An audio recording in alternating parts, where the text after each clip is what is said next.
தனக்கு மிஞ்சினதுக்கு அப்புறம் தான் தானமும் தர்மம்னு சொல்லியிருக்காங்க. ஆனா ஒரு பக்கம் எல்லாத்தையுமே தூக்கி குடுன்னு சொல்றீங்க. இது என்ன அர்த்தம் குருஜி? இது எனக்கு புரியலையே. எல்லாத்தையும் குடுத்துட்டு நான் பிச்சைக்காரனாக நிக்கணுமா? தனக்கு மிஞ்சினது தான் தானமும் தர்மம்ங்கிறது கிடையாது.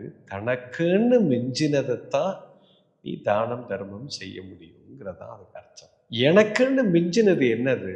நம்ம செய்த பாவங்கள், நம்ம செய்த புண்ணியங்கள். பாவ புண்ணியத்தை மட்டும்தாங்க நீங்க கொண்டே போக முடியும். இப்ப என் பேங்க்ல நான் சாகும்போது ரூ. 100,00,00,000 நான் விட்டுட்டு போனேன்னா, அது என் கூட வராது. ஆனா, அது இருக்கும்போதே அந்த ரூ. 100,00,00,000 வச்சு நான் 100,00,00,000 மக்களுக்கு நான் ஏதோ ஒரு நல்லது செய்திருந்தேன்னு சொன்னா, அந்த புண்ணியத்தை என்னால கொண்டு போக முடியும். நீ கொண்டு போறது அது மட்டும் தான். உன் கையில மிஞ்சப் போறது உன்னுடைய நல்வினை, தீவினை மட்டுமே. இதைத்தான் புரிந்து கொள்ள வேண்டும். எது என்னிடத்தில் இருக்குதோ, அதை அப்படியே தூக்கி போடும்போது தான் எனக்கு அத்தனை நன்மையும் கிடைக்கும்.